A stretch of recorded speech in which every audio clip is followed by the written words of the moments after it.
العالمين نحمده ونستعينه ونؤمن به ونتوكل عليه ونعوذ بالله من شرور أنفسنا ومن سيئات أعمالنا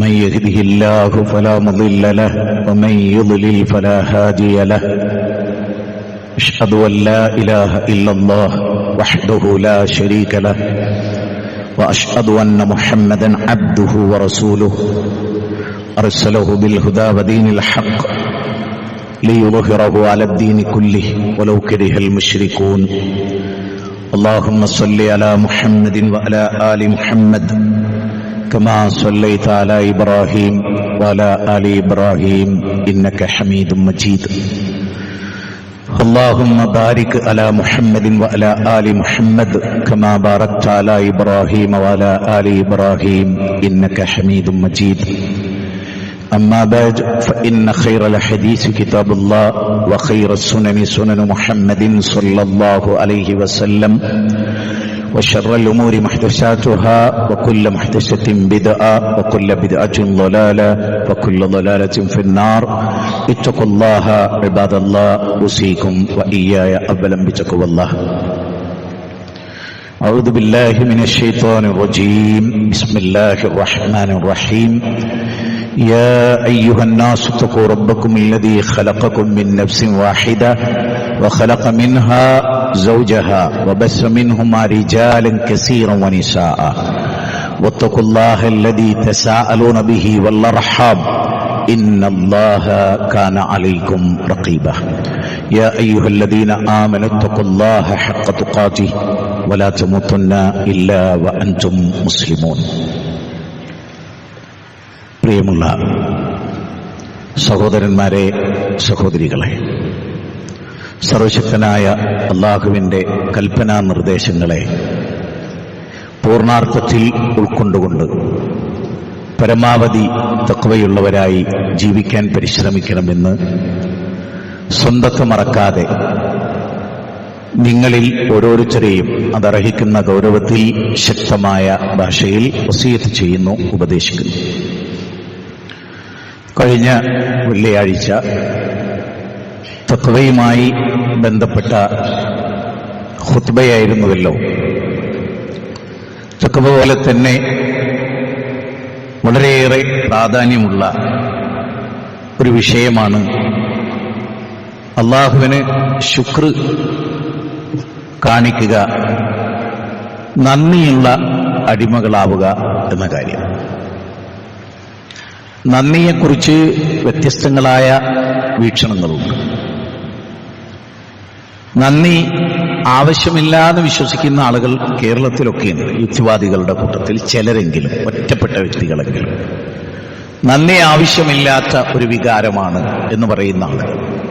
എന്നാൽ നന്ദിയുമായി ബന്ധപ്പെട്ട് ഇസ്ലാമിന്റെ ചിന്തകൾ ഖുർആനിലും പ്രവാചക തിരുമേനിയുടെ സംഭവബഹുലമായ ജീവിതത്തിലും നമ്മൾ കാണുന്ന കാര്യമാണ്.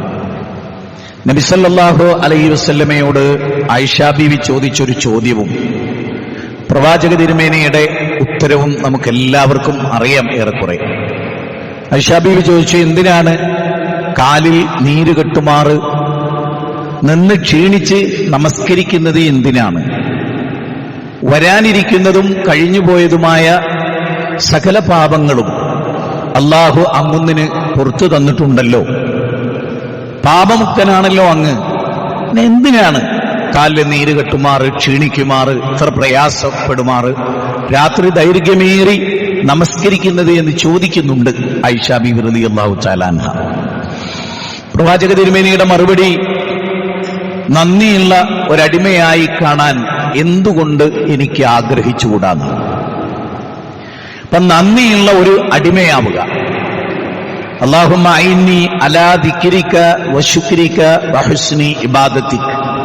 അത്തഹിയ്യാത്തിന്റെ ഒടുവിലോ അല്ലെ സലാം വീട്ടിയതിനു ശേഷമോ നമ്മൾ പറയുന്ന വാചകമാണ് അല്ലാഹുമ്മ അഇന്നി അലാ ദിക്രിക വശുക്രിക വഹുസ്നി ഇബാദതിക. അല്ലാഹുവേ, നിന്നെ ഓർക്കാൻ, നല്ല രൂപത്തിൽ നിന്നെ ഓർക്കാൻ, അതുപോലെ തന്നെ നല്ല രൂപത്തിൽ നിന്നോട് നന്ദി കാണിക്കാൻ, നല്ല രൂപത്തിൽ അമലുകൾ ചെയ്യാനൊക്കെ നാഥ അതിനുള്ള തൗഫീഖ് ഉണ്ടാകണേ എന്നുള്ള പ്രാർത്ഥന അപ്പൊ നന്ദി കാണിക്കുന്ന ഒരു അടിമയാവുക എന്നത് വളരെയേറെ ഗൗരവമുള്ള ഒരു കാര്യമായിട്ടാണ് കാണുന്നത്.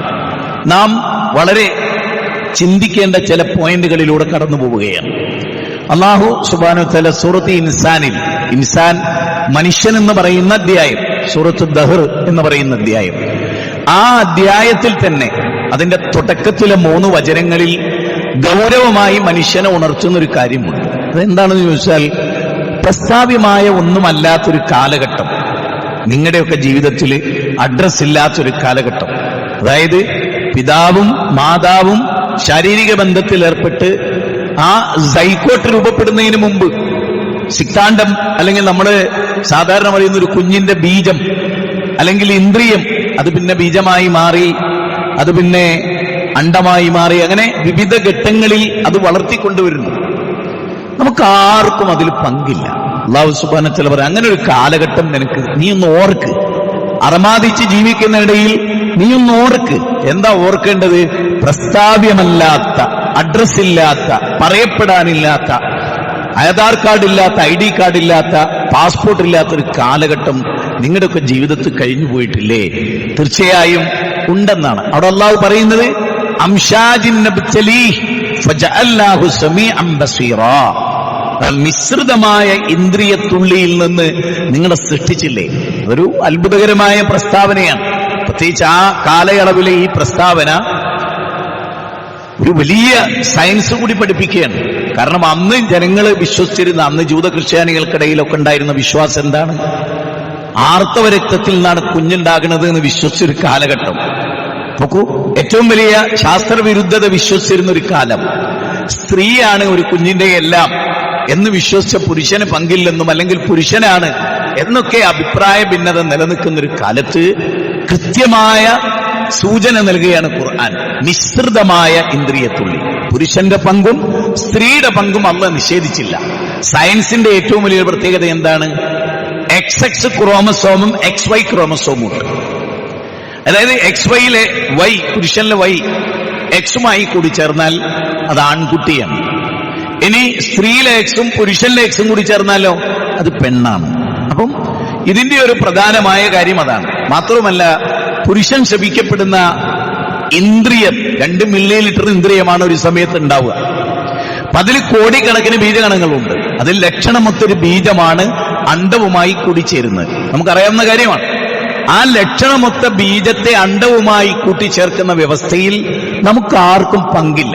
നമ്മൾ സാധാരണഗതിയിൽ ഒരു ബസ്സിൽ യാത്ര ചെയ്യുന്ന സമയത്ത് ഒരു കുഞ്ഞിനെ എടുത്ത ഒരു മാതാവിന് ഒരാൾ സീറ്റ് ഒഴിഞ്ഞു കൊടുത്താൽ, നിങ്ങൾ ഇവിടെ ഇരുന്നോളൂ ഈ താത്തേ എന്ന് പറഞ്ഞാൽ, അല്ലെ അമ്മേ നിങ്ങൾ ഇവിടെ ഇരുന്നോളൂ എന്ന് പറഞ്ഞാൽ, അത് നമ്മൾ പറയുന്നത് താങ്ക്സ് നമ്മൾ പറയും. ഒരു ചെറിയ കാര്യമാണ് ഉണ്ടായത്. ബസ്സിൽ ഒരു സീറ്റ് തന്നു. നമ്മുടെ ഒരു ഹോസ്പിറ്റലിൽ പ്രയാസപ്പെട്ട് നിൽക്കുന്ന സമയത്ത് നമുക്കൊരാൾ സഹായമായി, മെഡിസിൻ വാങ്ങിക്കൊണ്ടുവരാൻ ആരുമില്ല. അപ്പൊ തൊട്ടപ്പുറത്തെ ബെഡ് കിടന്നിരുന്ന ഏതോ ഒരു മനുഷ്യൻ, ജാതി മതമൊന്നുമില്ല, നമുക്കത് വാങ്ങിത്തന്നാൽ ആ നന്ദി നമ്മൾ എപ്പോഴും ഓർക്കുന്നുണ്ട്. പക്ഷേ നമ്മൾ ജീവിതത്തിൽ ഒരാൾ പാസ്പോർട്ട് എടുത്ത് നമുക്ക് വിസ തന്നു, നമ്മളെ ഗൾഫ് കൊണ്ടുപോയി, ചെറിയ കാര്യമാണ് ഞാൻ പറയുന്നത്, ആർക്കും മനസ്സിലാകുന്ന ചെറിയ കാര്യമാണ്. അതിലൊക്കെ ഒരു നന്ദി നമ്മുടെ മനസ്സിലുണ്ടാവും. എന്നാൽ വേറെ ആർക്കും പങ്കില്ലാത്തതും റബ്ബ് മാത്രം നമുക്ക് തന്നതുമായ കാര്യത്തിൽ, ഞാൻ പറയുന്ന പദം പ്രത്യേകം ശ്രദ്ധിക്കണം, വേറെ ആർക്കും നമുക്ക് തരാൻ കഴിയാത്തതും റബ്ബ് മാത്രം നമുക്ക് തരുന്നതുമായ കാര്യത്തിൽ നമ്മുടെ മനസ്സ് എവിടെ നിൽക്കുന്നു? ഇന്നത്തെ വെള്ളിയാഴ്ച നമുക്ക് ഗൗരവമായി ആലോചിക്കാനുള്ള കാര്യം അതാണ്. അവിടെയാണ് അള്ളാഹു പറയുന്നത്, ഇങ്ങനെ മിശ്രിത തുള്ളി എന്നൊക്കെ നിങ്ങൾ സൃഷ്ടിച്ചു. ഇന്നാ ഹദൈനാഹു സബീല ഇമ്മാ ശാകിറൻ വ ഇമ്മാ കഫൂറ. 3-ാമത്തെ വചനമാണ്, 76-ാം അധ്യായത്തിലെ 3-ാമത്തെ വചനമാണ്. നമ്മുടെ ഖുത്ബയിലെ ആദ്യത്തെ ഖുർആനിക വചനമാണ്. അപ്പൊ അവിടെ അള്ളാഹു പറയുന്നത്, പൊന്തി നിൽക്കുന്ന പ്രകടമായ വഴി അവന് കാണിച്ചു കൊടുത്തില്ലേ? ധാർമ്മികതയുടെ. അധർമ്മം എന്താണ്, ധർമ്മം എന്താണ്? ഇസ്ലാം എപ്പോഴും ആ മാനദണ്ഡത്തിലാണ്. അള്ളാഹു ധർമ്മം എന്ന് പറഞ്ഞത് നാട്ടുകാർ അധർമാക്കിയാൽ ഇസ്ലാമിന് അത് അധർമ്മാവില്ല. അത് നമ്മൾ എക്കാലഘട്ടത്തിലും തുറന്നു പറയേണ്ടതാണ്. തുറന്നു പറയാത്തതിന്റെ എല്ലാ ദുരന്തവും നമ്മൾ ഏറ്റുവാങ്ങിക്കൊണ്ടിരിക്കുന്നുണ്ട്. ഇസ്ലാമിലെ നിലപാട് എന്നതാണ് എന്ന് പറയാൻ മുസ്ലിങ്ങളില്ല. കാരണം ഇസ്ലാമിൽ ആ നിലപാട് സ്വീകരിക്കാൻ മുസ്ലിങ്ങളുടെ എണ്ണം കുറവാണ്. അവര് വളരെ ന്യൂനപക്ഷമാണ് ഇസ്ലാമിനെ കറക്റ്റ് ഫോളോ ചെയ്യുന്നത്. ആ ന്യൂനപക്ഷം ഒറ്റപ്പെട്ടവരാണ്, അവരെ എണ്ണത്തിൽ വളരെ കുറവാണ്. യഥാർത്ഥ ഇസ്ലാമിനെ ഫോളോ ചെയ്യുന്ന ഒരു സമൂഹം ഇവിടെ വളരെ കുറവാണ്. അപ്പൊ മറ്റുള്ളവർ ചെയ്യുന്നത് കണ്ടിട്ട് അവരൊക്കെ മുസ്ലിങ്ങളാണല്ലോ, അവർക്കൊക്കെ നേതാക്കന്മാരുണ്ടല്ലോ എന്നാണ് ബാക്കിയുള്ള ഇതര മതക്കാരൊക്കെ ചാനൽ ചർച്ചയിലൊക്കെ പറയുന്നത്. ഞാനിത് പറയുന്നത് എന്തിനാന്ന് ചോദിച്ചാൽ, നമ്മളെ സംബന്ധിച്ചിടത്തോളം അല്ല പറയാണ്, ഈ വഴി തൗഹീദ് എന്താണ്, ക്ലാരിറ്റി വരുത്തി ഇസ്ലാം അത്ഭുതകരമാണ്.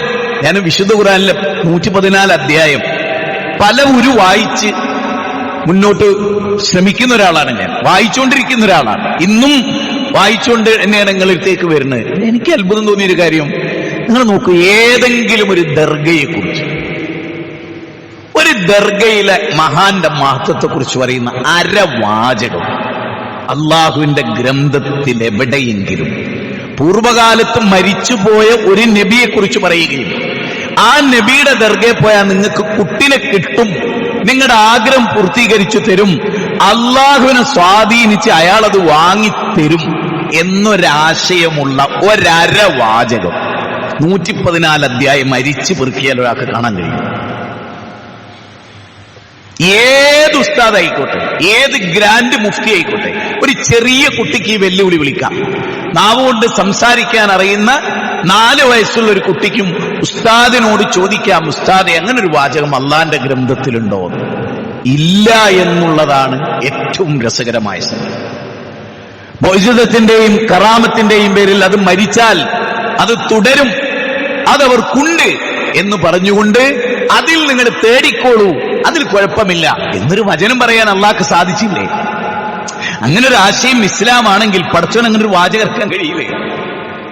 എല്ലാവരും ചിന്തിച്ചു നോക്ക്. എന്തല്ലാത്ത ഉസ്താദുമാരുടെ നാവിൽ മാത്രം നിലനിൽക്കുകയും അള്ളാന്റെ ഗ്രന്ഥം പരിശോധിച്ചാൽ ഒരു വാചകം പോലും അങ്ങനത്തെ കാണാതിരിക്കുകയും ചെയ്യുന്നത് എന്തുകൊണ്ട്? 1.25 ലക്ഷത്തോളം നബിമാരിലെ അന്തിമനായിരുന്നല്ലോ റസൂലുള്ള. ആ റസൂലുള്ളാഹിനോട് വരെ ഇബ്രാഹിം നബിയോട് ചോദിച്ചോ ഒരു കുഴപ്പമില്ല എന്ന് പറയാൻ എന്തുകൊണ്ട്? ഇറാ ഗുഹയിൽ ഭയചകിതനായ അബൂബക്കർ സിദ്ദീഖിനോട് നമ്മുടെ കൂടെ ഇബ്രാഹിം നബി ഉണ്ടെന്ന്. മനുഷ്യരെ, നിങ്ങൾ ആലോചിക്കും, സൗദിയിലെ ജയിലിൽ കഴിഞ്ഞൊരുത്തനെ CM വലിയുള്ള രക്ഷപ്പെടുത്തി കൊണ്ടുവന്നു പകരാക്സന് പ്രസംഗിക്കുന്നു.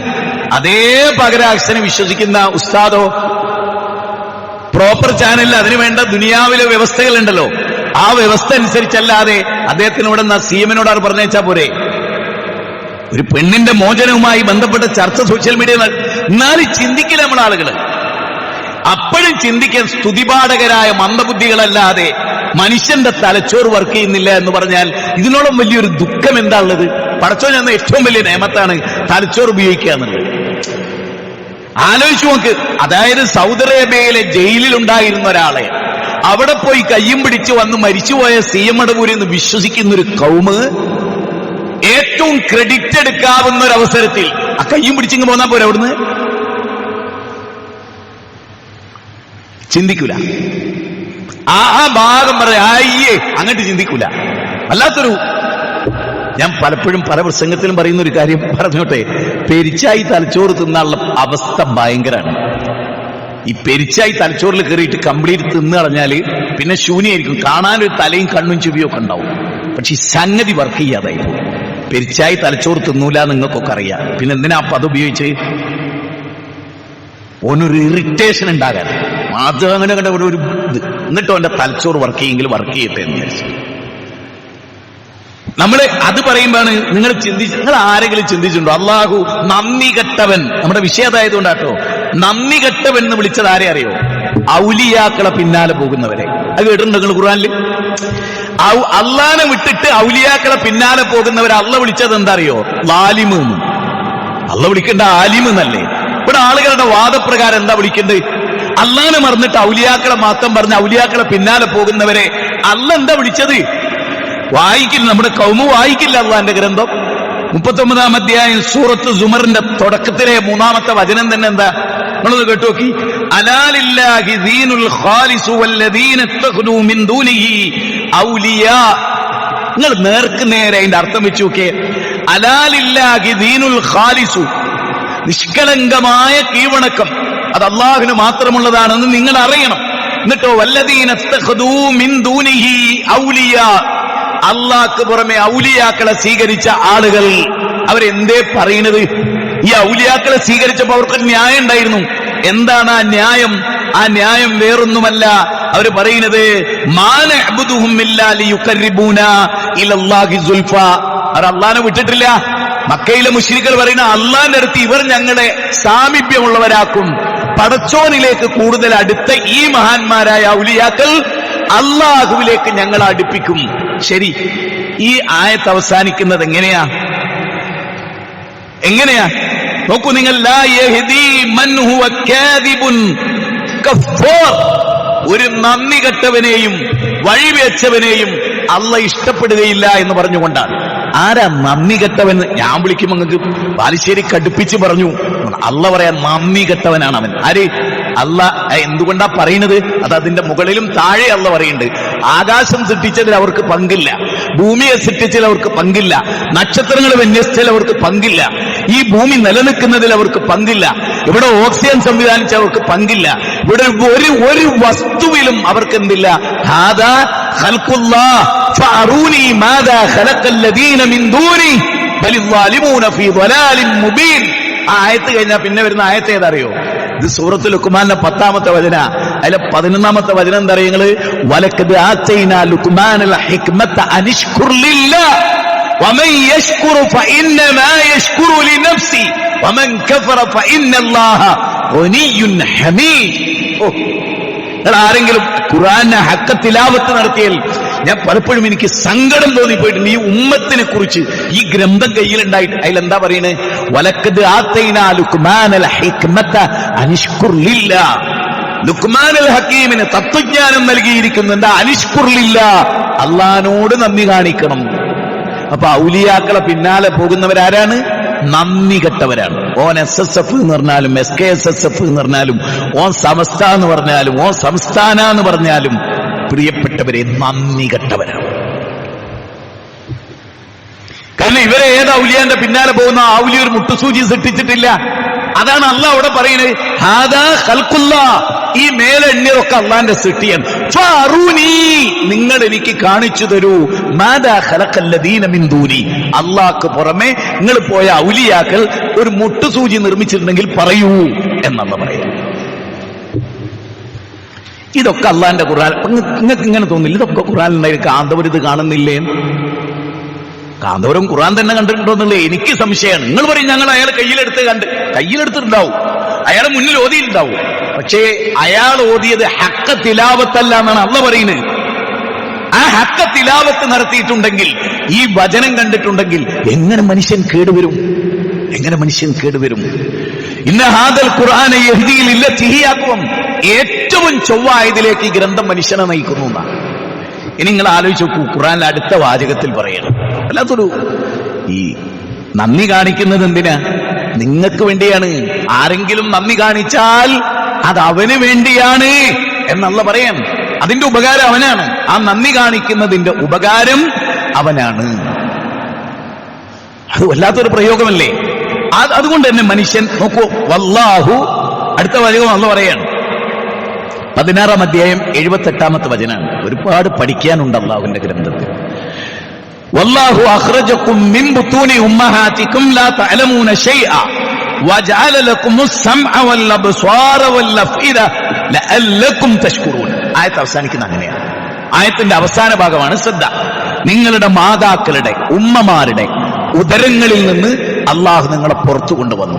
ഏതിനു ശേഷം?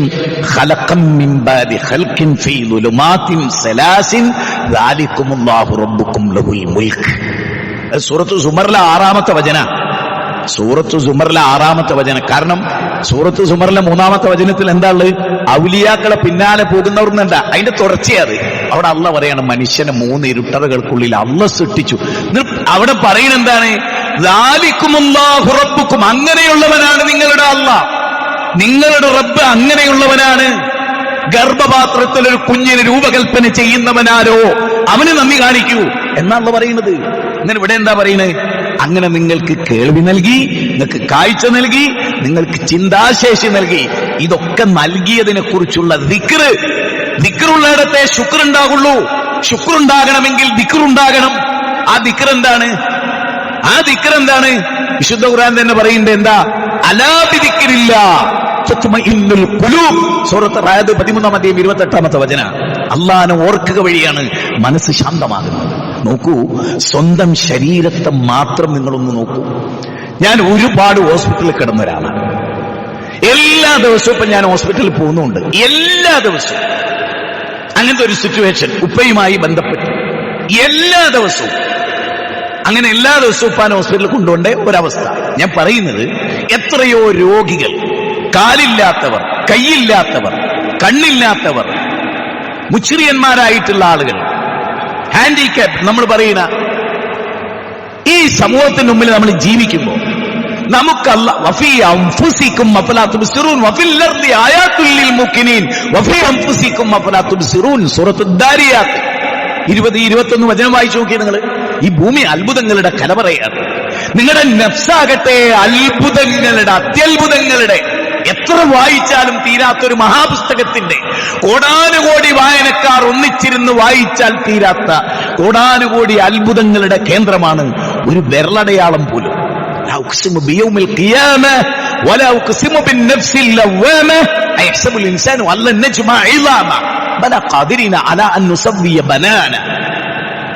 ലോകത്തെവിടെ മനുഷ്യർ ജനിച്ചാൽ അവരുടെ വിരലടയാളം വ്യത്യസ്തമാണ്. ദൈവത്തിന്റെ ആ വലിയ അത്ഭുതമായി അല്ല പറഞ്ഞാണ്. അല്ല ചോദിക്കുന്നുണ്ട്, ഇങ്ങനെയുള്ള പടച്ചോ നിങ്ങളെ എല്ലിൽ നിന്ന് ഉയർത്തെഴുന്നേൽപ്പിക്കില്ലെന്ന് നിങ്ങൾ മനസ്സിലാക്കുകയാണോ എന്നുള്ള ചോദിക്കുന്നു. ഇനി ഇവിടെ ഇരിക്കുന്ന ഓരോരുത്തരോടും ഞാൻ പറയാം, ഇവിടെ ഇരിക്കുന്ന ഓരോരുത്തർക്കും വ്യത്യസ്തമായ അനുഗ്രഹങ്ങളാണ് ഉണ്ടാവും. എല്ലാവർക്കും ഒരേപോലത്തെ അനുഗ്രഹം ഉണ്ടാവില്ല. ചിലക്ക് ആൺകുട്ടികളുണ്ടാവും, ചിലക്ക് പെൺകുട്ടികളായിരിക്കും, ചിലക്ക് ആണും പെണ്ണും ഉണ്ടാവും. ചിലക്ക് ആദ്യത്തെ 2 മക്കൾ നല്ലതായിരിക്കും, രണ്ടാമത്തെ 2 മക്കൾ എന്തെങ്കിലും ഒരു പ്രയാസമുള്ളവരായിരിക്കും, രോഗികളായിരിക്കും. റോഡ് സൈഡിൽ വീടുള്ളവരുണ്ടാവും, ഒരു കുന്നിന്റെ മുകളിൽ വീട് വെച്ച് കൂടേണ്ടവരുണ്ടാവും, 2 സെന്റിൽ എന്തൊക്കെ മറച്ചു കെട്ടി ജീവിക്കുന്നവരുണ്ടാവും, കാറുള്ളവരുണ്ടാവും, ഇല്ലാത്തവരുണ്ടാവും, ജീവിതത്തിൽ ആരോഗ്യമുള്ളവരുണ്ടാവും, ഇല്ലാത്തവരുണ്ടാവും, കിഡ്നി തകരാറുള്ളവരുണ്ടാവും, ഹൃദയം തകരാറുള്ളവരുണ്ടാവും, ഇതൊന്നുമില്ലാത്ത ആരോഗ്യവാന്മാരുണ്ടാവും, ഒരു മുട്ടുസൂചിയുടെ വലുപ്പത്തിൽ പോലും ശരീരത്തിന് പ്രയാസമില്ലാത്തവരുണ്ടാവും.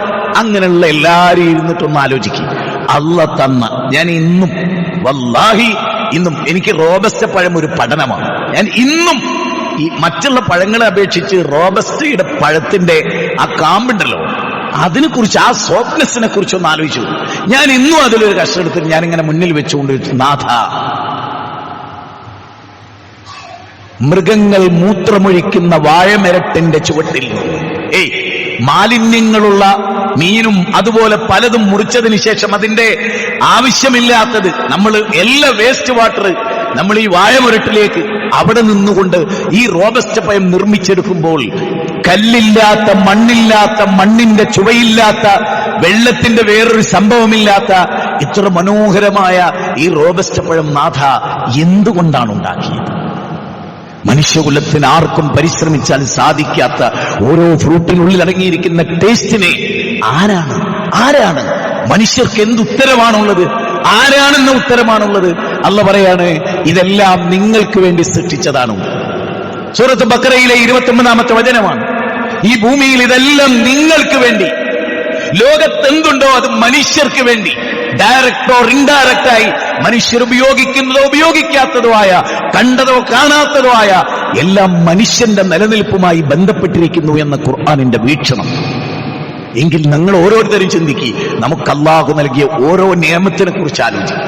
നമ്മൾ കാണുന്നു, കേൾക്കുന്നു, ഏത് ഭക്ഷണം കഴിക്കാനുള്ള അവസരം ഉണ്ടാകുന്നു, ഒരു തുള്ളി വെള്ളമിറക്കാൻ പാടുപെടുന്ന, ഇത്ര വെള്ളേ കുടിക്കാവൂ, ഇത്രേ കുടിക്കാവൂ എന്ന് കിഡ്നി രോഗം വരുമ്പോ, ഡയാലിസ് ചെയ്യുമ്പോൾ അവരനുഭവിക്കുന്ന ഒരു പ്രയാസത്തെ വർണ്ണിക്കാൻ വാക്കുകളില്ലാത്തതാണ്. മനുഷ്യരെ, ഈ അനുഗ്രഹങ്ങൾക്കെല്ലാം നന്ദി കാണിക്കേണ്ട ഒരു ബാധ്യത അള്ളാഹു നമുക്ക് നൽകുകയാണ്. അതുകൊണ്ടാണ് അവിടെ അള്ളാഹു അவ்விதം സംസാരിക്കുന്നത്. ഇതൊക്കെ തന്നു, പക്ഷെ നിങ്ങൾ നന്ദി കാണിക്കുന്നില്ല. ഖുൽ ഹുവല്ലദീ അൻശഅകും വജഅല ലകുമുസ് സമഅ വൽ അബ്സാറ വൽ അഫ്ഇദ ഖലീലൻ മാ തശ്കുറൂൻ.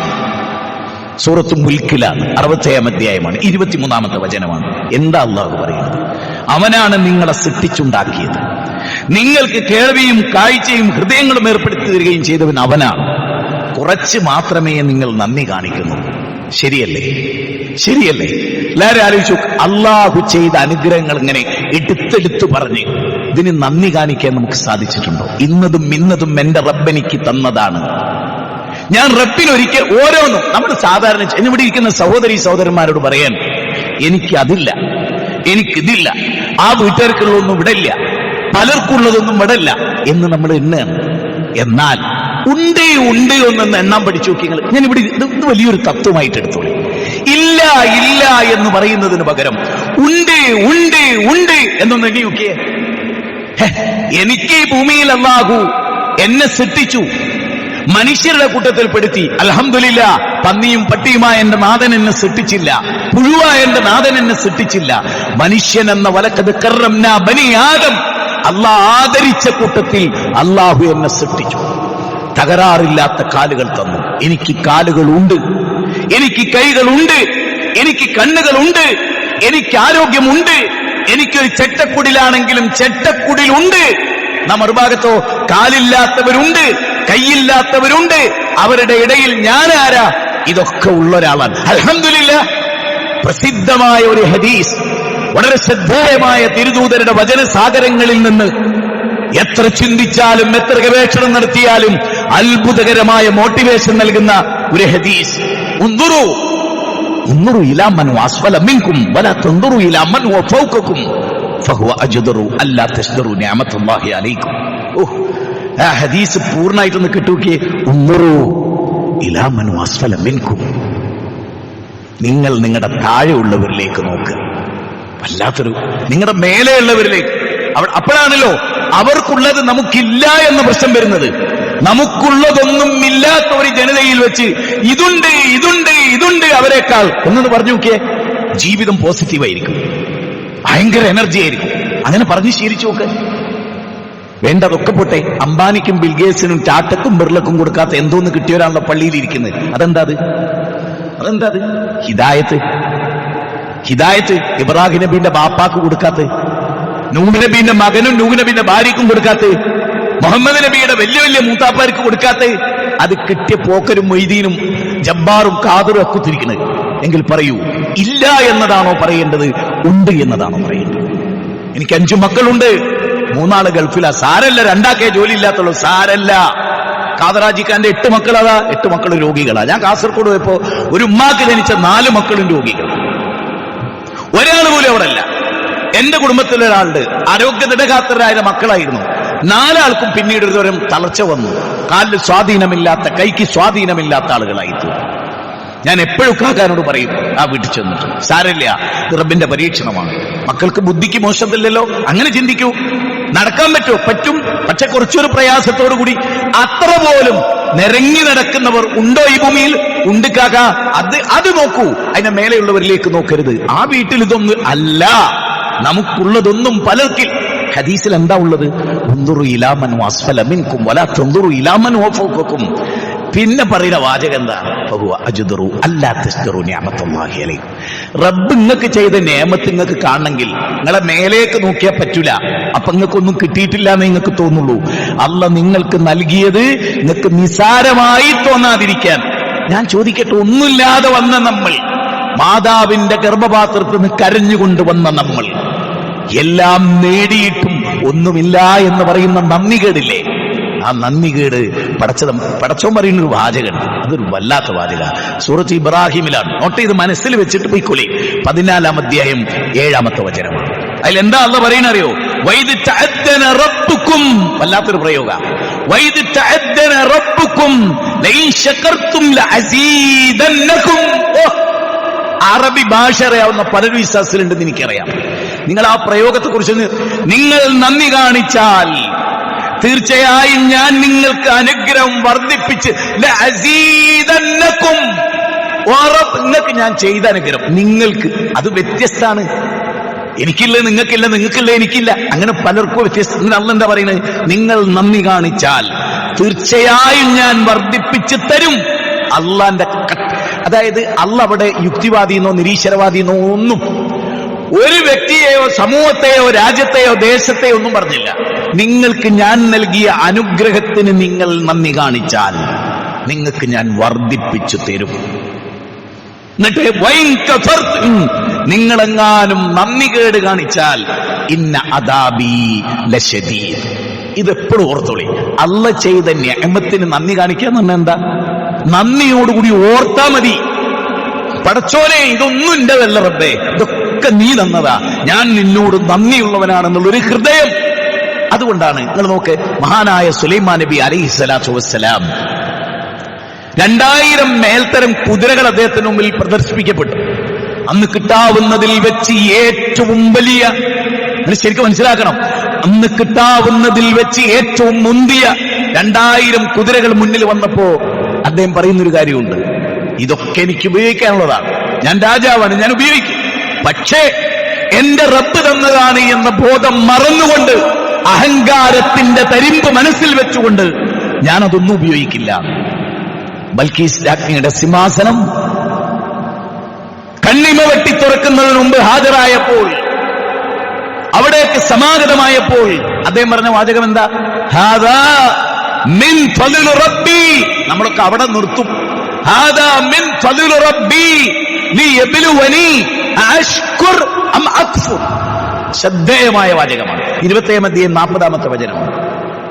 ഹാദാ മിൻ ഫളിൽ റബ്ബി, എന്റെ റബ്ബ് എനിക്ക് നൽകിയതാണ്. ഇതൊക്കെ ഞാൻ വെട്ടിപ്പിടിച്ചാണ്, ഞാനാരാ മോൻ എന്നതല്ല, ഇതൊക്കെ എന്റെ റബ്ബ് എനിക്ക് തന്നതാണ്. എന്തിന്? എന്നെ പരീക്ഷിക്കാൻ. എന്തു പരീക്ഷിക്കാൻ?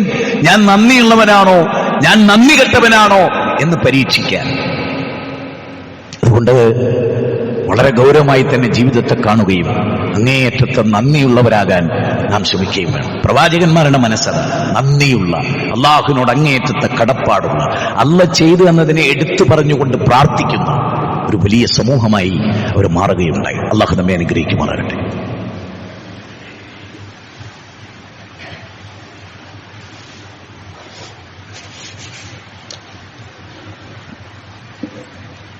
അൽഹംദുലില്ലാഹി റബ്ബിൽ ആലമീൻ വസ്സലാത്തു വസ്സലാം അലാ റസൂലിഹിൽ അമീൻ വഅലാ ആലിഹി വസഹ്ബിഹി അജ്മഈൻ. അമ്മാ ബഅദ്. ഇത്തഖുല്ലാഹ ഇബാദല്ലാഹ് ഉസീകും വഇയ്യായ സാനിയം ബിത്തഖ്വല്ലാഹ്. ഒരിക്കൽ കൂടി അള്ളാഹുവിനെ സൂക്ഷിച്ച് ജീവിക്കണം എന്ന് ഓർമ്മപ്പെടുത്തുക. ഇനി ഞാൻ പറയുന്നേ ഖുർആന്റെ വചനം. ഞാൻ ഇതുവരെ പറഞ്ഞ വചനം നിങ്ങളോട് പെട്ടെന്ന് ചോദിച്ചാൽ നിങ്ങൾക്ക് ആർക്കും ചിലപ്പോൾ കിട്ടില്ല. പക്ഷെ ഈ വചനങ്ങളൊന്ന് ഓർത്തു വെക്കണം. കാരണം ഈ വചനം ചില പ്രാധാന്യത്തെ പഠിപ്പിക്കുന്നു. 40 വയസ്സായാൽ അള്ളാഹ് പറയാണ്, ഹത്താ ഇദാ ബലഅ അശുദ്ദു വബലഅ 40 സന. 40 വയസ്സെത്തിക്കഴിഞ്ഞാൽ, പരിപക്വതയുടെ പ്രായത്തെക്കുറിച്ചാണ് പറയുന്നത്. 40 വയസ്സെത്തിക്കഴിഞ്ഞാൽ ഭാര്യയുണ്ട്, മക്കളുണ്ട്, മാതാപിതാക്കളുണ്ട്, അങ്ങനെയുള്ളൊരു കുടുംബത്തിന്റെ ഇതിനെപ്പറ്റി പറഞ്ഞിട്ട് അള്ളാഹ് പറയാണ്, ആ 40 എത്തിക്കഴിഞ്ഞാൽ ആ കുടുംബനാഥനായ ആളുകൾ, ഞാനാണെങ്കിൽ ഞാൻ, നിങ്ങളിൽ ഒരാള്, പാപ്പുണ്ട്, ഉമ്മണ്ട്, അവിടെ ഭാര്യയുണ്ട്, മക്കളുണ്ട്, ഇങ്ങനെ ഒരു പശ്ചാത്തലം മനസ്സിൽ കൊണ്ടുവരിക. അള്ളാഹ് പറയാട്ടോ, 46-ാം അധ്യായം 15-ാമത്തെ വചനാണ്. സൂറത്ത് അഹ്കാഫ് 46-ാം അധ്യായം അതാണ്. സൂറത്ത് അഹ്കാഫ് ആ അധ്യായത്തിന്റെ 15-ാമത്തെ വചനം. ഇത് നമ്മളെയൊക്കെ ബാധിക്കുന്നതാണ്. ഈ സുന്നത്ത് നടപ്പാക്കേണ്ടതാണ്, നിർബന്ധമായി നമ്മൾ കൊണ്ടുവരേണ്ടതാണ്. എന്നിട്ട് അള്ളാഹ് പറയാണ്, ആ 40 വയസ്സെത്തിക്കഴിഞ്ഞാൽ അവന്റെ കുട്ടിത്വമൊക്കെ പറഞ്ഞു, മാതാവിന്റെ ഗർഭപാത്രം പറഞ്ഞു, മാതാവിന് നന്ദി കാണിക്കണം എന്നൊക്കെ പറഞ്ഞു. ഞാൻ നമ്മുടെ സമയക്കുറവുണ്ട്.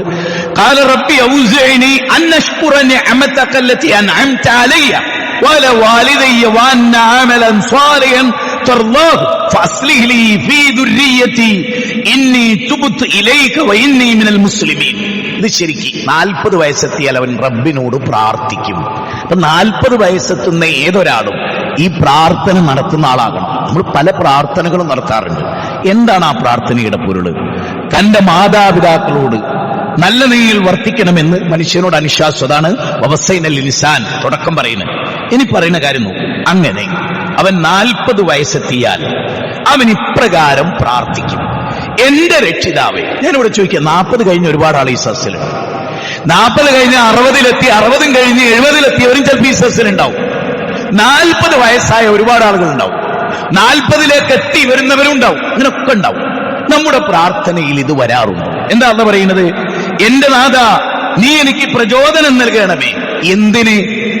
എന്റെ മാതാപിതാക്കൾക്കും എനിക്കും നീ ചെയ്തു തന്നിട്ടുള്ള അനുഗ്രഹങ്ങൾക്ക് നന്ദി കാണിക്കാൻ, നീ ചെയ്തു തന്നിട്ടുള്ള അനുഗ്രഹങ്ങൾക്ക് നന്ദി കാണിക്കാൻ നീ എനിക്ക് പ്രചോദനം നൽകണമേ. എങ്ങനെ? എന്റെ മാതാപിതാക്കൾക്ക് നീ ഒരുപാട് അനുഗ്രഹം ചെയ്തിട്ടുണ്ട്.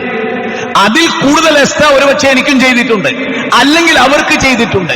ഇപ്പൊ എന്റെ മാതാപിതാക്കൾക്കും 40 വയസ്സെത്തിയ ഒരാളുടെ ദുആ 46 അധ്യായം 15 ഇന്ന് പോയിട്ട് ആ പ്രാർത്ഥന പഠിക്കുക. റബ്ബി ഉസീനി അൻഅഷ്കുറ നിഅമതക അല്ലതി, നിങ്ങൾ ദുആ പഠിക്കുക. ആ ദുആയിൽ പറയുന്നത് എന്താണ്? എന്റെ മാതാപിതാക്കൾക്കും എനിക്കും നീ നൽകിയ അനുഗ്രഹങ്ങൾക്ക് നന്ദി കാണിക്കാനും നീ തൃപ്തിപ്പെടുന്ന സത്കർമ്മങ്ങൾ പ്രവർത്തിക്കാനും നീ എനിക്ക് പ്രചോദനം നൽകണമേ. 40 വയസ്സുകാരന്റെ പ്രാർത്ഥനയാണ്. എന്റെ സന്തതികളിൽ നീ എനിക്ക് നന്മ ഉണ്ടാക്കി തരികയും ചെയ്യണമേ. തീർച്ചയായും ഞാൻ നിന്നിലേക്ക് ഖേദിച്ചു മടങ്ങിയിരിക്കുന്നു.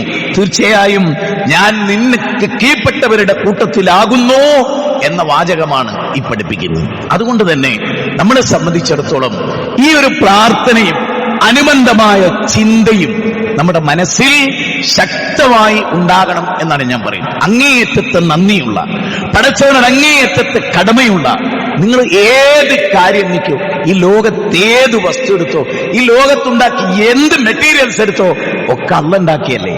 അതുകൊണ്ട് തന്നെ നിങ്ങൾ നോക്കൂ, ഖുർആൻ പറയുന്ന ഒരു ആയത്ത്, സമയത്തിന്റെ കുറവുകൊണ്ട് ചുരുക്കി പറയാം. സൂറത്ത് ഹജ്ജിലെ 18-ാമത്തെ വചനം, അലം തറ അന്നല്ലാഹ യസ്ജുദു ലഹു മൻ ഫിസ് സമാവാതി വമൻ ഫിൽ അർളി വശംസു വൽ ഖമറു വന്നുജൂമു വൽ ജിബാലു വസ്സജറു വദ്ദവാബ് വകസീറുൻ മിനൻ നാസ്. പടച്ചോനെ, ആ ആയത്തിന്റെ അർത്ഥം എന്താ അറിയുക നിങ്ങള്? അലം തറ, അവർ കാണുന്നില്ലേ? അന്നല്ലാഹ യസ്ജുദു ലഹു മൻ ഫിസ് സമാവാതി വമൻ ഫിൽ അർള്, ആകാശത്തിലും ഭൂമിയിലും ഉള്ളതെല്ലാം അള്ളാഹുവിന് സുജൂദ് ശുക്റും ചെയ്യുന്നത് നിങ്ങൾ കാണുന്നില്ലേ? എന്നിട്ട് അള്ളാഹ് എണ്ണുകയാണെന്ത്? സൂര്യനും ചന്ദ്രനും നക്ഷത്രങ്ങളും ഗാലക്സികളും സൗരയൂഥങ്ങളും മൃഗങ്ങളും മരങ്ങളും പർവ്വതങ്ങളും പക്ഷികളും മൃഗാദികളും എല്ലാം, അവരിൽ ഒരാൾ പോലും നിഷേധിയില്ല. അവരിൽ ഒരാൾ പോലും ഒരു ഒറ്റ നക്ഷത്രത്തിലും യുക്തിവാദികളില്ല, ഒരൊറ്റ സൂര്യനിലും യുക്തിവാദികളില്ല, ആകാശത്തിലെ ഒരൊറ്റ പറവയിലും യുക്തിവാദികളില്ല. ആ ആയത്ത് അവസാനിക്കുന്നത് എങ്ങനെയാണ്? വകസീറും മിനൻ നാസി വകസീറും മിനൽ ഹഖ്. വല്ലാത്തൊരു പ്രയോഗം. മനുഷ്യരിൽ ചിലരും, ബാക്കി എല്ലാ ജീവജാലങ്ങളെ പറ്റി പറഞ്ഞപ്പോൾ അവയെല്ലാം എന്ന് പറഞ്ഞു. മനുഷ്യനെ പറ്റി പറഞ്ഞപ്പോൾ മാത്രമല്ല പറഞ്ഞു, അതിൽ ആരിഫ് ഹുസൈനുണ്ട്, അതിൽ ഇ.എ. ജബ്ബാറുണ്ട്, അതിൽ കലാനാഥനുണ്ട്, അതിൽ വിവരദോഷികളുണ്ട്, നന്ദികെട്ടവരുണ്ട്. നന്ദികെട്ട ഒരൊറ്റ മൃഗവുമില്ല. നായക്കൊരു നേരം ഒരു ഉരുള ചൂട് കൊടുത്താൽ മതി, വാലിങ്ങനെ ആട്ടുന്നതാണ്. നിങ്ങൾ 1000 ഉരുള കൊടുത്താലും നിങ്ങളെ നെഞ്ഞത്ത് പ്രഹരമേൽപ്പിച്ച് നിങ്ങളെ യതീംഖാനെ ചേർത്തി നിങ്ങളെ ചെങ്ങായി മുങ്ങും. അതാണ് മനുഷ്യർ. വകസീറും മിനൽ ഹഖ്. അതുകൊണ്ട് മനുഷ്യരോട് നന്ദി കാണിക്കുന്നവർക്ക് അള്ളാഹിനോട് നന്ദി കാണിക്കാൻ കഴിയും. ഈ പോയിന്റ് ഓർക്കുക. സർവശക്തൻ നമ്മെ അനുഗ്രഹിക്കുമാറാകട്ടെ. സഹോദരങ്ങളെ, ഇന്ന്